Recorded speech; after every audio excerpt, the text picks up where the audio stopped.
Sometimes, right before a major quantum jump, life feels strange.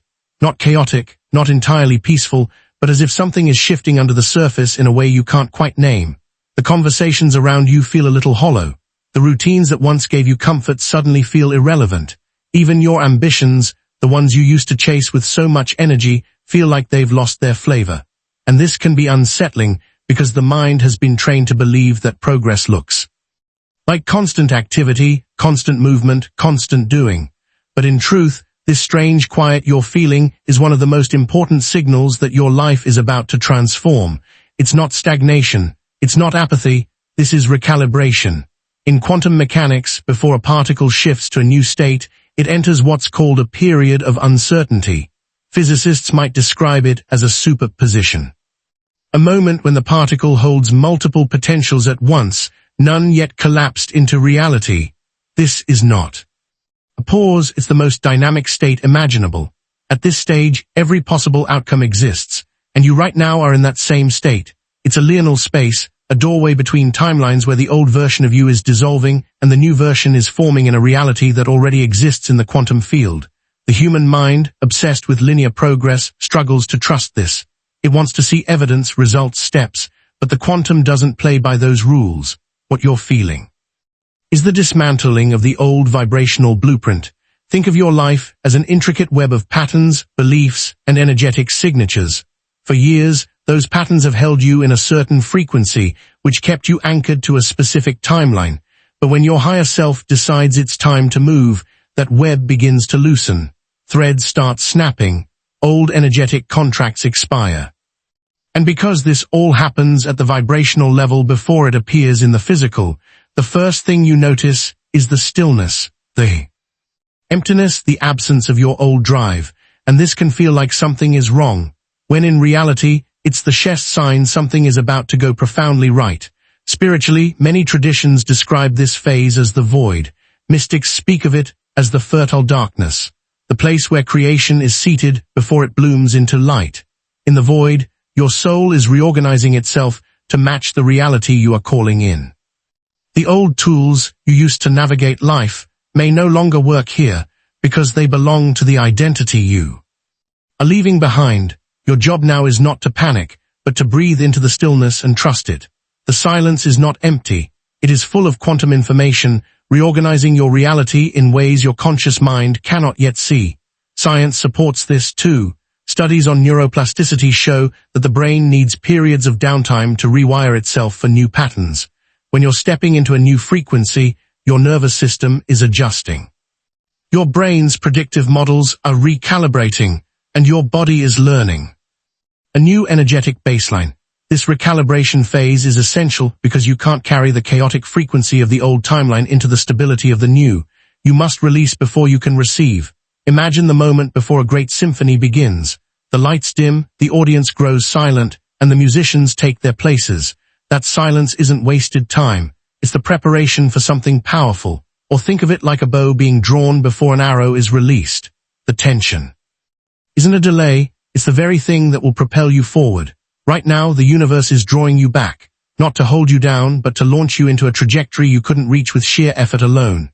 Here's the key. Most people misinterpret this phase and sabotage their jump. They panic at the stillness, mistake the void for a problem, and start scrambling to fill it with old habits and low-frequency distractions. But the more you resist, the longer you stay suspended between timelines. Ones who make the leap are those who learn to lean into the quiet, to see it as proof of progress rather than absence of it. If you can shift your perspective, if you can see the strange calm as the quantum loading screen for your next chapter, then you'll start to notice subtle signals that the field is rearranging itself around you. A random conversation that sparks a new insight, an unexpected release of emotion, a sudden clarity about something you've been confused about for months. These aren't coincidences.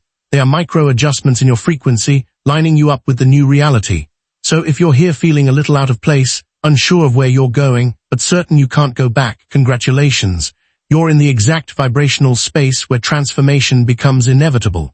And in the next moments we share, I'm going to show you how to not only survive this phase, but to use it as rocket fuel for your quantum jump.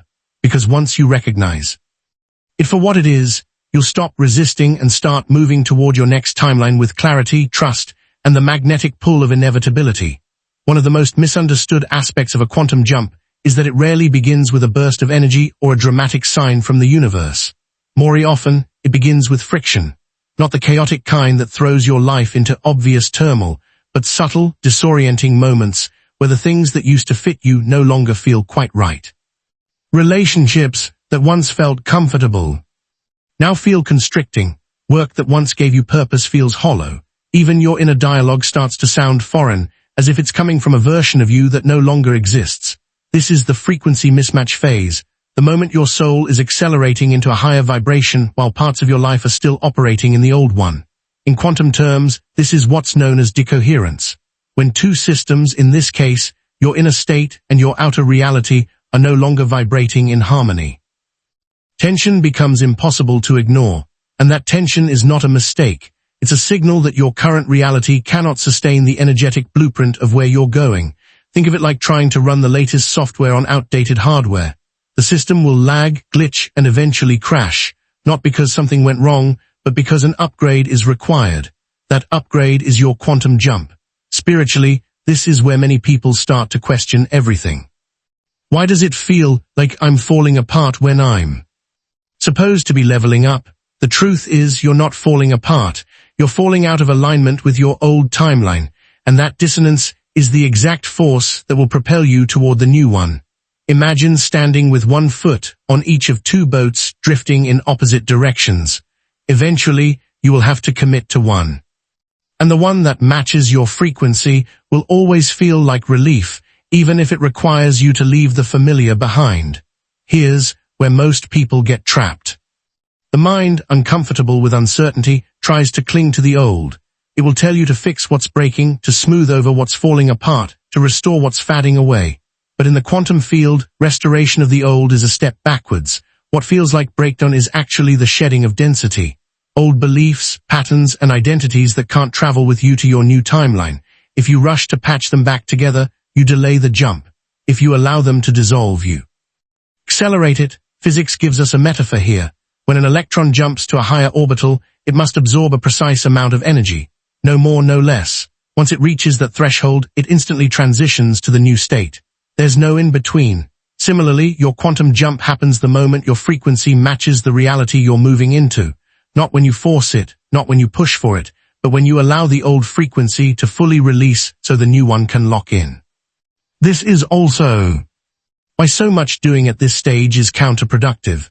The frantic need to fix, prove, or push is a sign you're trying to bridge two incompatible realities with effort, and effort is always a slower mechanism than alignment. The quantum field doesn't care how hard you work, it cares how purely you vibrate. A single moment of clear resonance will do more for your shift than weeks of unfocused action. If you've noticed lately that certain things are falling away, friendships, opportunities, even aspects of your personality, try this. Instead of asking, how do I get them back? Ask, what is this making space for? That single shift in questioning changes your frequency from resistance to receptivity. In the quantum field, resistance is like static. It scrambles your signal. Receptivity is like a direct channel. It calls in the exact timeline that's already tuned to your desire. And here's the paradox. The more you try to rush this stage, the longer it lasts. Think of it as a necessary decompression chamber between who you were and who you're becoming. In scuba diving, if you ascend too quickly, you get the bends. Your body can't adjust to the rapid change in pressure. Spiritually, the same principle applies. If you try to leap without integrating the energetic changes, your system will pull you back to stabilize. This is why patience, trust, and presence are not passive states. They are active components of the jump.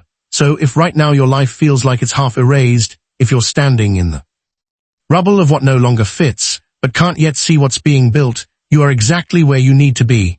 This is not a detour. This is the launch pad. The dissonance you feel is the energy winding up, ready to propel you into the reality that already exists for you in the quantum field. Your only job is to stop gripping the edge of the old boat and let the current of the new